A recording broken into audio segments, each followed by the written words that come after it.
ममता जब श्री जी के चरणों में होती है तो उसकी पहचान है। कोटि कोटि ब्रह्मांड न लय हो।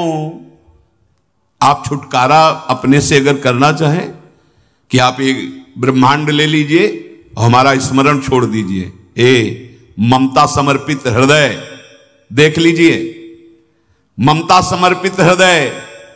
बालक जब खिलौनों से खेलता है तो मां वो खिड़की से देख लेती, खेल रहा है ना, हाँ ठीक है, अपने कार्य में है, नित्य विहार में मगन है।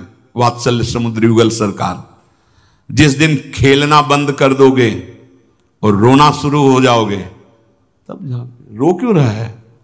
भूखा होगा, पता नहीं ये मेरे अमृत में दुग्ध का भूखा है या क्यों रो रहा है।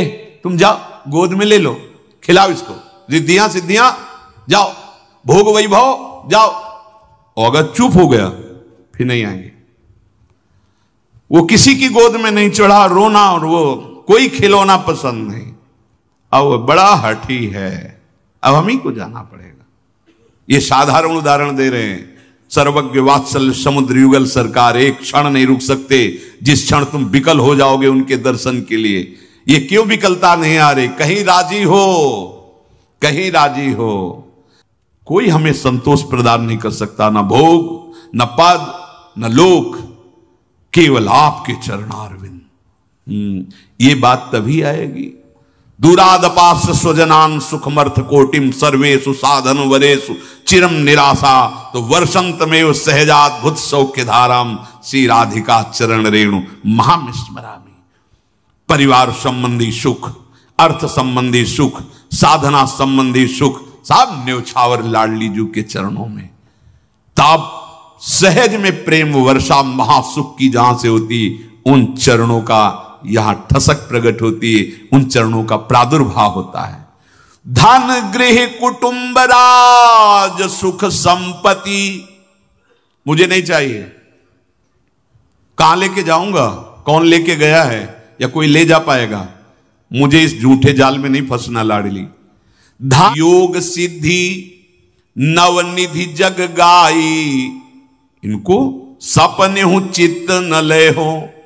यहां बहुत उपलब्धि मानी जाती है, छोटी मोटी कोई सिद्धि, कोई साधना की, हमारी मन की बात जान गए, हमारी दूर की बात सुन लिए, ऐसा ये कोई खास बात नहीं है।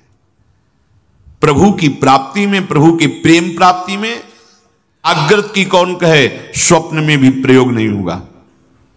स्वयं को पता चलने से लगता है कि इस समय ये सिद्धि जागृत हो रही, इस समय ये सिद्धि, बिल्कुल दैन्य, उसका कोई प्रयोग नहीं।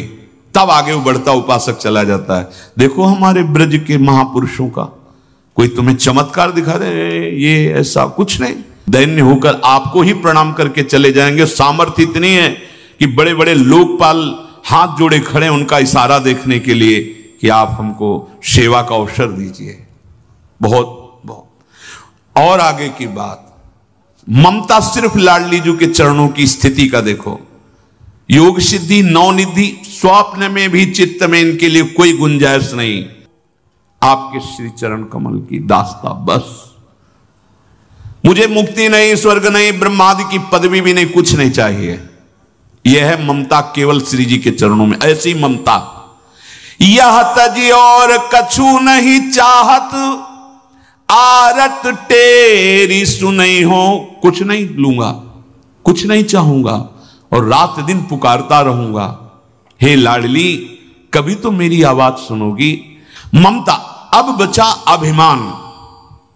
ये जो अभिमान है, विद्या, रूप, महत्व, कुल, धन, यौवन, अभिमान, ये जब तक रहेगा तो साधारण भक्ति भी नहीं आएगी। प्रेम लक्षणा भक्ति या निकुंज प्रेम, ये तो बहुत दूर की बात। सबसे ज्यादा संस्कृति को चलाने का मूल चक्र अहंकार ही करता है। इसीलिए हरिनाम कीर्तन का आनंद भी उसे ही प्राप्त हो सकता है जो तृणादपि सुनीचेन, दैन्य हो जाए, अहंकार मिट जाए, इतना सहनशील हो जाए तरु के समान, सबको मान देने वाला स्वयं अमानी रहकर, तो हरि का कीर्तन करने का जो आनंद है, प्रेम है, वो उसे प्राप्त हो जाए। अगर आपको विद्या का, रूप का, धन का, कुल का, किसी भी तरह का कोई तपस्या का कोई भी अभिमान है तो आत्मसमर्पण में बाधा पहुंच जाएगी। ये मन, ये प्राण, ये ममता जो प्रियाजू के चरणों में समर्पित की है, इसमें अभिमान बाधा खड़ी कर देगा।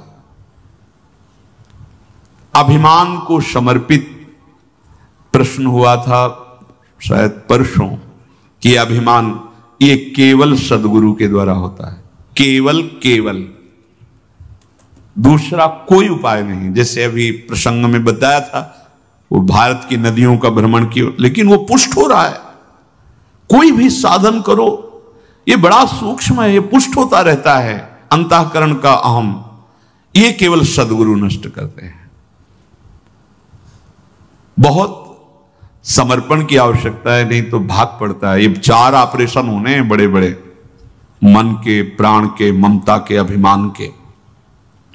नारदानंद सरस्वती जी ब्रह्मबोध संपन्न महापुरुष, नैमिषारण्य, बड़ा पांडा, लाख लाख लोग बैठ करके उनके वचनामृत का श्रवणेन्द्री के द्वारा पान कर, बड़े ही महापुरुष।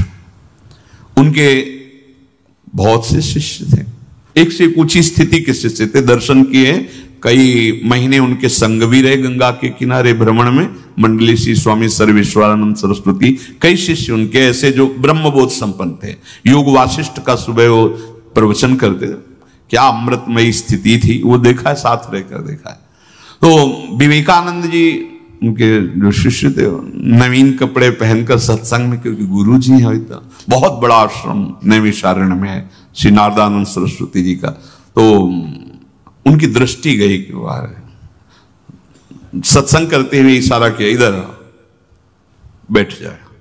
खुश हुए कि मतलब पीछे से हम, और एक को बुलाया और कहा गाय का गोबर जो है गौशाला में, उसे गीला करके वहां रख दो, और कहा तुम जाओ और उसको छबिया में भर के, टोकरी में भर के, और यहां खड़े रहो जब तक सत्संग हो।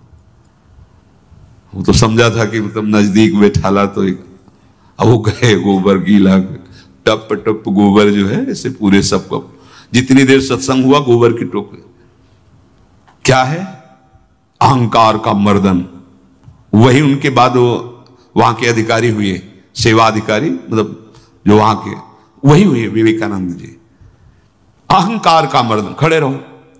अब इतने लाखों लोगों के सामने, तब उस पद के और उस आंतरिक अध्यात्म संपत्ति के दोनों के अधिकारी वो महापुरुष हुए श्री विवेकानंद। शांत भाव से खड़े रहे। साधु पद्धति का जो सांगोपांग हृदय में अवतरण होता है, वो गुरु कृपा से होता है, पक्का पक्का। इस अहंकार को केवल गुरुदेव ही ऐसे पकड़ के श्री जी के लायक बनाते नहीं। बहुत जहरीला है ये। पुत्र से पिता की हत्या करवा देगा, पिता से पुत्र की हत्या करवा देगा, पुत्र से माता की हत्या करवा देगा, माता से पुत्र। बड़ा जहरीला अहंकार है, बड़ा जहरीला। इसको समर्पित, बस यही संस्कृति का मूल, ये समर्पित हो गया, सब समर्पित हो गए।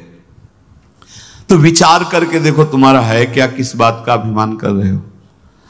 बोले हम बहुत सामर्थ्यशाली, तो एक रोम मत गिरने देना, अब जवानी को बुढ़ापे में मत बदलने देना, काम से पराजित मत होना। देखे तुम कितने बलशाली हो, क्रोध से पराजित मत होना। बोले ये तो सब रौंद रहे हैं हमें, तो फिर किस बात के बलवान हो। धनवान, कितने धनवान हो, ऐसे ऐसे धनवान की जितना तुम्हारा बैंक में जमा होगा उनके यहां रोज आता है। उनको गिनने वाले नौकर लगाने पड़ते हैं, उनको खुद पता नहीं कितना धन है, लेकिन उनके हृदय में देखो तो वो भी असंतुष्ट हैं, वो भी जलन युक्त है, वो भी विकारों से रौंदे जा रहे हैं। क्या है तुम्हारे पास जिसका तुम अभिमान कर सको? नहीं, कोई एक जगह अभिमान गुरुदेव भगवान उठाकर समर्पित कर देते हैं, हम श्री श्यामाजू के बल अभिमान। अब ये अभिमान विष रहित होकर अमृतमय